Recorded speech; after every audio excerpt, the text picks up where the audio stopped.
آج آپ کچھ انوکھا، کچھ نرالا، بڑا ہی پیارا سننے جا رہے ہیں۔ ان جیسا حسین رب نے کوئی اور بنایا ہی نہیں ہے۔ وہ شمس الضحیٰ ہیں، وہ بدر الدجا ہیں۔ تیرا خلق سب سے بالا، تیرا حسن سب سے اعلیٰ، فدا تجھ پہ سب زمانہ، مدنی مدینے والے۔ بلغ سلامی روضة فيها النبي المحترم۔ وہ ایسے آقا ہیں جن کو کوئی ایک بار دیکھ لے ساری زندگی ان کے حسن و جمال کے جلووں میں گم ہو جاتا ہے۔ جی ہاں، وہ آقا جن کا آپ نے بھی اور میں نے بھی کلمہ پڑھا ہے صلی اللہ تعالیٰ علیہ وسلم۔ وہ دکھتے کیسے تھے، وہ نظر کیسے آتے تھے، ان کا حسن کیسا تھا۔ لب کے لے آواں کتھوں سونا تیرے نال دا۔ پیارے پیارے اسلامی بھائیوں اور مدنی چینل کے ناظرین، آپ نے آج تک بڑے حسین لوگوں کے تذکرے سنے ہوں گے یا انہیں دیکھا ہوگا۔ ہو سکتا ہے بڑے دنیا کے حسین مقامات بھی دیکھے ہوں اور ان کا تذکرہ سنا ہو، مگر آج آپ کچھ انوکھا، کچھ نرالا، کچھ بڑا ہی پیارا سننے جا رہے ہیں۔ امید ہے جیسے جیسے آپ سنتے جائیں گے دل کی مرجھائی کلیاں کھلتی چلی جائیں گی، انشاءاللہ شوق دیدار بڑھتا چلا جائے گا۔ جیسے جیسے سنتے جائیں گے کئیوں کی آنکھیں اشک بار ہوتی چلی جائیں گی۔ کس کا تذکرہ ہونا ہے؟ اس حسین کی بات ہونی ہے، اس حسن و جمال کے پیکر کا تذکرہ ہونا ہے کہ ان جیسا پیارا، ان جیسا سونا، ان جیسا حسین رب نے کوئی اور بنایا ہی نہیں ہے۔ جی ہاں، آج اس ہستی کا تذکرہ ہونا ہے جس جیسا سونا، پیارا اور حسین رب نے بنایا ہی نہیں ہے۔ وہ حسن و جمال کے پیکر ہیں، وہ شمس الضحیٰ ہیں، وہ بدر الدجا ہیں۔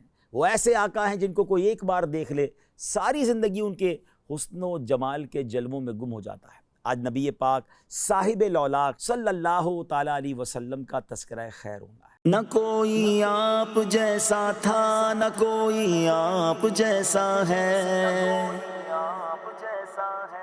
اے میرے پیارے اسلامی بھائیوں، آج کس کی زبانی یہ تذکرہ ہوگا؟ کس نے دیکھا اور کہ دیکھ کر دیوانہ ہو گیا؟ میرے آقا علیہ الصلوۃ والسلام کا حسن وہ ہے کہ جب سیدنا حسان بن ثابت رضی اللہ تعالیٰ عنہ نے دیکھا تو بے ساختہ پکار اٹھے، وَأَحْسَنُ مِنْكَ لَمْ تَرَ قَطُّ عَيْنِي وَأَجْمَلُ مِنْكَ لَمْ تَلِدِ النِّسَاءُ خُلِقْتَ مُبَرَّأً مِنْ كُلِّ عَيْبٍ كَأَنَّكَ قَدْ خُلِقْتَ كَمَا تَشَاءُ۔ نبی پاک علیہ الصلوۃ والسلام کی ذات وہ ہے جب ان کے حسن و جمال میں گم ہو کر مولانا جامی رحمۃ اللہ تعالیٰ علیہ نے قلم اٹھایا تو کمال کیا۔ اور آپ لکھتے ہیں، ہر کس کے لبے لالے ترا دیدہ بدل گفت، حقا کے چے خوشکندہ عقیق یمنی را۔ وہ آقا ہیں کہ جب امام عشق و محبت اعلیٰ حضرت فاضل بریلوی رحمۃ اللہ تعالیٰ علیہ نے آپ کے چہرہ انور کے تصور میں گم ہوئے تو کیا لکھتے ہیں، خامہ قدرت کا حسن دستکاری واہ واہ، کیا ہی تصویر اپنے پیارے کی سنواری واہ واہ۔ کہیں لکھتے ہیں، کاف گے سوہا دہن یا ابرو آنکھیں عین صاد، کاف ہا یا عین صاد، ان کا ہے چہرہ نور کا۔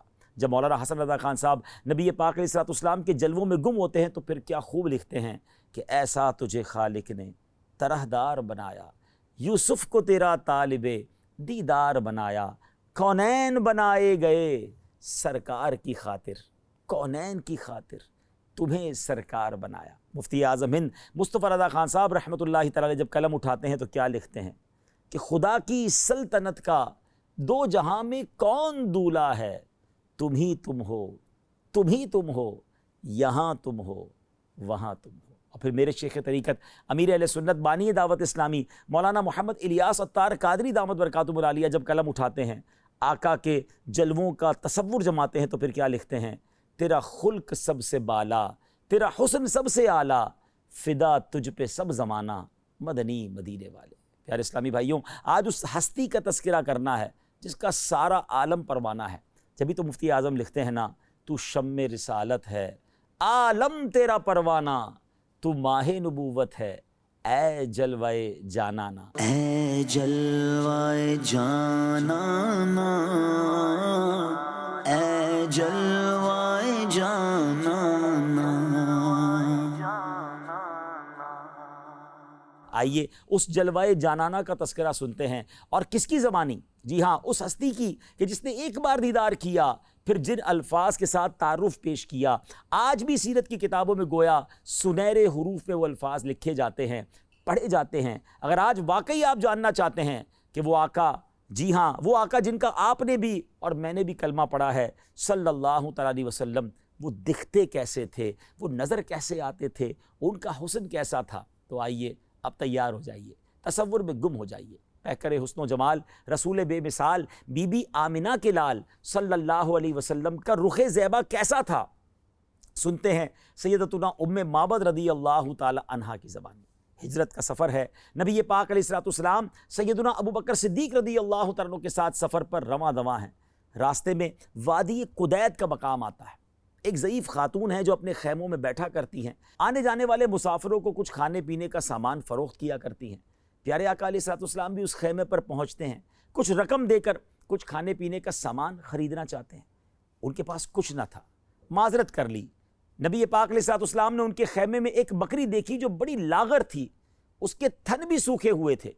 میرے آقا علیہ الصلوۃ والسلام نے اجازت طلب کی کہ اگر آپ اجازت دیں تو اس بکری سے ہم کچھ دودھ نکال لیں۔ ام معبد یہ جانتے ہوئے کہ اس بکری نے دودھ نہیں دینا، پھر بھی اجازت دے دی۔ پیارے آقا علیہ الصلوۃ والسلام نے اپنے مبارک ہاتھ ان تھنوں پر لگائے۔ ہاتھ کس کے تھے؟ وہ تھن دودھ سے بھر گئے، اتنا دودھ نکلا کہ سب نے خوب دودھ پیا، بلکہ سارے برتن بھی دودھ سے بھر گئے۔ ام معبد رضی اللہ تعالیٰ عنہ یہ معجزہ دیکھ کر بڑی حیران ہوئیں۔ میرے آقا علیہ الصلوۃ والسلام تو اپنا دیدار کروا کے چلے گئے، مگر ان کے سبحان اللہ گھر والوں کو دیوانہ بنا گئے، اس گھرانے کو اپنا دیوانہ بنا گئے۔ ابھی وہ ایمان نہیں لائے تھے۔ ابو معبد رضی اللہ تعالیٰ جب واپس آئے اور ام معبد کے جو شوہر ہیں گھر میں جب دودھ سے بھرے ہوئے برتن دیکھے تو پوچھتے ہیں کہ کون آیا تھا، یہ کیا معاملہ ہے؟ تو آپ فرماتی ہیں ایک مبارک آیا تھا۔ نبی پاک کا نام بھی ابھی انہیں نہیں پتا تھا، نام بھی نہیں پوچھا تھا، تو نام کہا، ایک مبارک ہستی تھی، ایک مبارک شخصیت تھے۔ کہا یہ تو بتاؤ وہ دکھتے کیسے تھے، ذرا بتاؤ تو صحیح وہ کیسے تھے۔ اے پیارے اسلامی بھائیوں، مدنی چینل کے ناظرین، اب سنیے میرے آقا کیسے دکھتے تھے، نبی پاک کا حسن و جمال کیسا تھا۔ ام معبد رضی اللہ تعالیٰ عنہ کے عشق بھرے انداز میں، کس پیارے انداز میں نبی پاک کا رخ انور بیان کیا۔ آئیے الفاظ تو دیکھیے کیسے موتیوں کی مانند ہیں۔ وہ کہتی ہیں رأیت رجلا ظاہر الوداع، میں نے ایک ایسی ذات دیکھی ہے جن کا حسن نمایاں ہے، ابلج الوجہ حسن الخلق، جن کا چہرہ خوبصورت اور وہ تخلیق کے شاہکار تھے، لم تعبہ خجلا، ان کی جسامت میں فربا ہونے کا عیب ہی نہ تھا، ولم تزری بہ سعلا، اور نہ ہی پتلی جسامت کا عیب تھا، وسیم قسیم، بڑے حسین، انتہائی خوبصورت، فی عینیہ دعج، ان کی آنکھیں سیاہ اور بڑی تھیں، وفی اشفارہ وطف، ان کی پلکیں لمبی تھیں، وفی صوتہ سحل، ان کی آواز گونجدار تھی، وفی عنقہ سطع، ان کی گردن چمکدار تھی، وفی لحیتہ کثاثا، اور جبکہ ان کی داڑھی مبارک گھنی تھی، ازج اقرن، دونوں ابرو باریک اور ملے ہوئے تھے، ان صمت فعلیہ الوقار، جب وہ خاموش ہوتے تو پر وقار ہوتے، وان تکلم سما وعلاہ البہا، جب گفتگو فرماتے تو چہرہ پر نور اور بارونق ہو جاتا، اجمل الناس وابہاہم من بعید، جب انہیں دور سے دیکھا جاتا تو تمام لوگوں میں سب سے زیادہ حسین نظر آتے اور باروب نظر آتے، وَأَحْسَنَهُ وَأَحْلَاهُ مِنْ قریب، اور جب قریب سے دیکھا جائے تو اس سے بھی زیادہ خوبصورت اور حسین دکھائی دیتے، حلو المنطق، نہایت ہی شیریں گفتار تھے، فضل لا نظر ولا حضر، جامع کلام کرنے والے اور فضول کلام سے پاک، کأن منطقہ خرزات نظم یتحدرن، زبان مبارک سے ادا ہونے والے کلمات گویا موتیوں کی لڑی تھی۔ سبحان اللہ۔ فرماتے ہیں اذا قال استمعوا لقولہ، میرے آقا جب کلام فرماتے، وہ جب کلام فرماتے تو رفقا اور حاضرین نہایت یکسوئی کے ساتھ سماعت کرنے کو شرف جانتے۔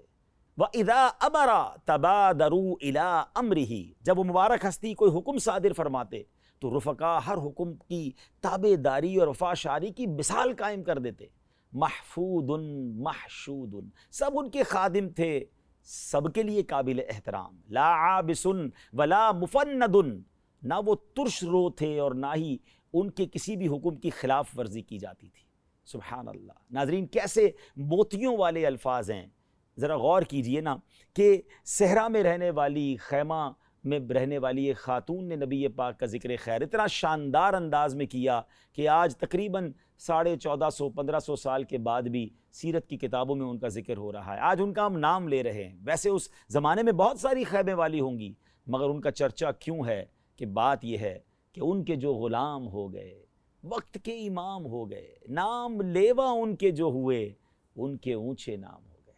صحرا میں جب چاندنی رات ہو تو چاند کی چمک دمک دیکھنے کے لائق ہوتی ہے. چاندنی سے گویا سما ڈھک سا جاتا ہے. صحرا میں جب چاند نظر آتا ہے تو بڑا خوبصورت، بڑا حسین، بڑا چمکدار. ایک بار سیدنا حضرت جابر بن سمرہ رضی اللہ تعالیٰ عنہ فرماتے ہیں کہ حدیث پاک کا خلاصہ ہے کہ چاندنی رات تھی اور میں نے 14ویں رات کے چاند کو دیکھا. اور پھر نبی پاک علیہ الصلوۃ والسلام بھی جلوہ فرماتے میں نے آقا کا بھی دیدار کیا. ایک بار پھر میں نے 14ویں رات کے چاند کو دیکھا، پھر نبی پاک کو دیکھا. کہتے ہیں میں دیکھنے لگا کہ کون زیادہ خوبصورت ہے. اور پھر کہتے ہیں کہ اللہ کی قسم میرے آقا علیہ الصلوۃ والسلام 14ویں رات کے چاند سے زیادہ خوبصورت ہے. اللہ اکبر. کہتے ہیں واللہ میرے آقا 14ویں رات کے چاند سے زیادہ حسین اور باکمال ہے. سبحان اللہ. کس کس حدیث کی بات کی جائے، اس نورانی چہرے کی کس کس انداز سے تذکرہ کیا جائے. بی بی عائشہ صدیقہ رضی اللہ تعالی عنہا فرماتی ہیں، حدیث پاک کا خلاصہ ہے کہ ایک بار میں رات کا آخری پہر تھا اور کچھ سی رہی تھی، میرے ہاتھ سے سوئی گر گئی. کہتی ہے میں نے وہ سوئی تلاش کی مگر وہ مجھے نہ ملی. اتنے میں میرے آقا صاحب معراج، نور والے آقا صلی اللہ تعالی علیہ وسلم اپنا نور والا چہرہ چمکاتے ہوئے میرے گھر تشریف لائے.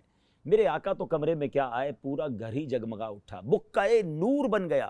کتنی روشنی ہوئی کہ کہتی ہے ان مبارک نورانی شعاؤں کی برکت سے میں نے اپنی گم شدہ سوئی کو تلاش کر لیا. اے میرے پیارے اسلامی بھائیوں اور مدنی چینل کے ناظرین، آج ہم نے اپنے آقا، پیارے پیارے آقا، حسین آقا صلی اللہ علیہ وسلم کا ذکر خیر سنا ہے، ان کے سراپے کے بارے میں سنا ہے، ان کے حسن و جمال کے بارے میں سنا ہے. پھر کیوں کسی اور سے پیار کیا جائے، پھر کیوں کسی اور سے محبت کی جائے. ارے اگر محبت کرنی ہے، کسی کا دیوانہ بننا ہے، کسی کو آئیڈیل بنانا ہے، تو فقط نبی پاک علیہ الصلوۃ والسلام کی ذات کو اپنا سب کچھ بنا لیجئے، اپنی امیدوں کا محور بنا لیجئے، ان کی یاد میں تڑپا کیجئے، ان کے ذکر کو اپنی زبان پہ جاری کیجئے، اور آقا علیہ الصلوۃ والسلام کے دیدار کی تمنا دل میں رکھیے. تمنا یہ ہو کہ اے کاش کبھی ایسا بھی ہو خواب میں میرے ہوں جس کی غلامی میں وہ آقا نظر آئے.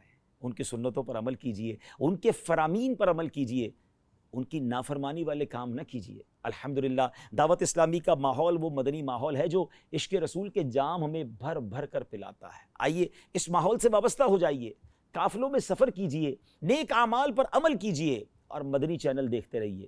اس طرح کے سلسلے لے کر پھر حاضر ہوں گے. اللہ تعالیٰ مجھے بھی اور آپ کو بھی سرکار دو عالم علیہ الصلوۃ والسلام کا سچا عشق نصیب فرمائے، ان کے جلووں میں گم ہونا نصیب فرمائے. یہ تمنا کاش ہم سب کے لیے پوری ہو جائے کہ نجم کی اے خدا آرزو ہے یہی، عاشق زار کی آبرو ہے یہی، موت کے وقت سر ان کے قدموں میں ہو، دید ہوتی رہے دم نکلتا رہے. آمین بجاہ نبی امین صلی اللہ تعالی علیہ وسلم. لب کے لے آواں کتھوں سونا تیرے نال دا، لب کے لے